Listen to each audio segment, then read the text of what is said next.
What's up, guys, and welcome back to the Little Scale Cars YouTube channel. Today, in the review box, we have the all-new Lexus LC500 from Matchbox for the year 2025. This is the first, basic mainliner version from Matchbox for 2025 that I have reviewed. So, let's go ahead and take a closer look at it and see if it is worth adding to your collection. So, let's go ahead and get things started by looking at our casting here. Proportionally speaking, everything is pretty good and pretty solid here. Nothing really looks too out of place there. Let's go ahead and pop the real life car up in the corner so you can get a little bit of a comparison shot there. Pretty solid, I feel like. Go ahead and do a little side-by-side comparison too. Overall, I think it looks good. Nothing really looks out of place proportionally, so that is very cool to see. So let's go ahead and break the casting down. As you can see, we have our convertible top here. There is no hard top like you have seen with other releases of this car from other brands. But that leaves us with a lot of things to look at and we'll kind of work with. So everything that you're going to see painted in red is going to be die cast and very, very nice. As a matter of fact, the plastic base only pokes through in one spot, and it's back here on this exhaust diffuser section. So that is always nice to see. It's a very solid, good chunk of die cast. We do have mirrors on this casting, which is cool to see. And then all of your body lines are exactly as you'd want them to be. You got a little door, you got a little gas cap, even the little side vent thing is casted in and has some depth to it.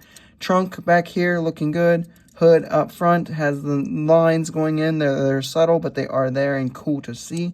Interior, since you can see it pretty well on this one, nicely done. Overall, very solid on the casting as a whole. Paint and deco. So, for our paint here, we just have this nice metal flake red. Now this is very similar to a car, or to a color that you can get the real life car in. So that is obviously very cool, very solid first choice. I think it looks great. Very, very tough to see, but there is just that metal flake shining through very nicely. I think it looks very cool. Definitely what I would have gone with as the first choice. So very good, solid choice there. Moving into our details. Let's start out front here. And we can see right in, we do have a big tampo going over the entire grille, which is actually like casted in meshing, which is cool. I should have mentioned that in the casting section earlier. But there's even the little silver highlights on the outside and a nice Lexus logo right there in the center to kind of complement the entire thing. You do get two very nice headlight and the whole headlight tampo there, because this car has some odd-shaped headlights. But overall, they work really good, and they're there, and they looking nice. Nothing really to speak of from a top-down view.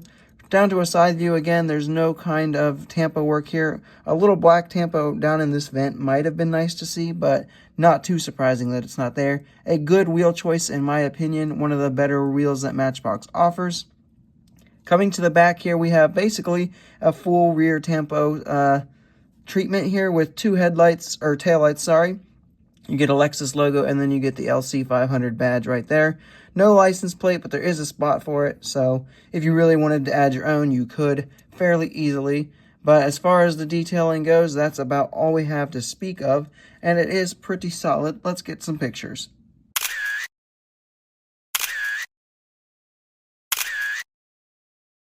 Moving into the roll test, it should be no surprise that it being a Matchbox basic car, it rolls very smooth and very nice. I went ahead and put this one on the scale, and it comes out to be 30.42 grams. So despite the fact that it's missing its entire die-cast metal roof that a coupe would have, it still is fairly close to the average weight that you would want a basic mainliner to be. Pros and cons, getting started with our pros. The first big pro is that this is actually the first way to get the top-down LC500 into your collection. Every other one that's been done so far has been the coupe, the hardtop, which personally I actually prefer the hardtop.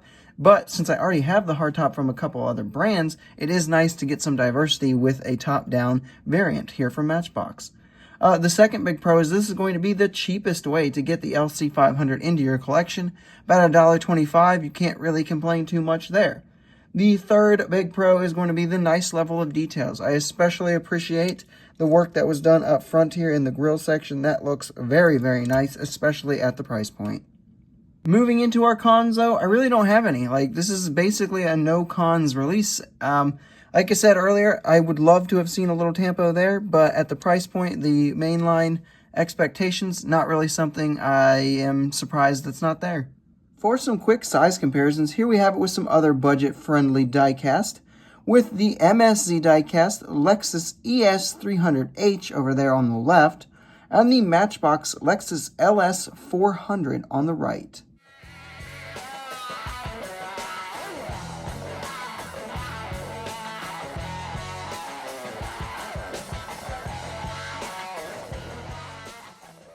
And here we have it with some more like semi-premium-ish brands here with the Era Car Lexus LC500 Coupe and the DCT Lexus LFA.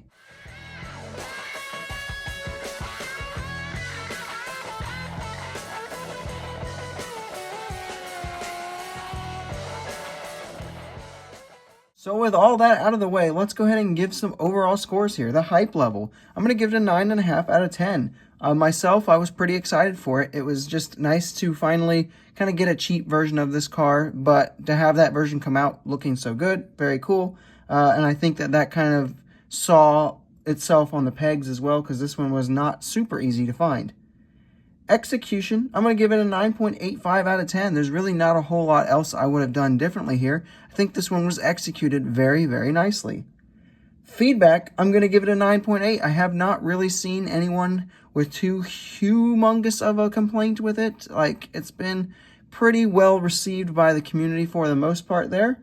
So when we take these three scores and average them out, we are left with an overall score of 9.72 out of 10, which is a very good score when you consider that this is a mainline basic Matchbox release. Honestly, this is an early contender for the new model of the year for 2025. Like, seriously, I know this is the first one I've reviewed so far, but like, Matchbox is coming out swinging to start the year, and it's very, very nice to see here. This one was done exceptionally well. I really don't have any complaints. I love it. I think it came out great. The color choice was great. Like, everything was done in a very nice way. There's really not even any improvements that you could really make to it if you are like a huge fan of just absolute finer details. Like I said, that you could throw a little tempo or a little decal down there, but other than that, throw your own license plate on it. There's really not much more you could really add to bring out anything here. It's done very nice. Factor in that $1.25-ish price tag, and I don't see any logical reason for you to pass on this one, especially if you're into the Matchbox and the Hot Wheels basics. Add this one to your collections. And with that, guys, that is all I have for this review. I hope you have enjoyed it. If you did, make sure you leave a like, subscribe if you are new, and don't forget to leave a comment telling me what your thoughts are on this particular model, and I will see you guys in the next video.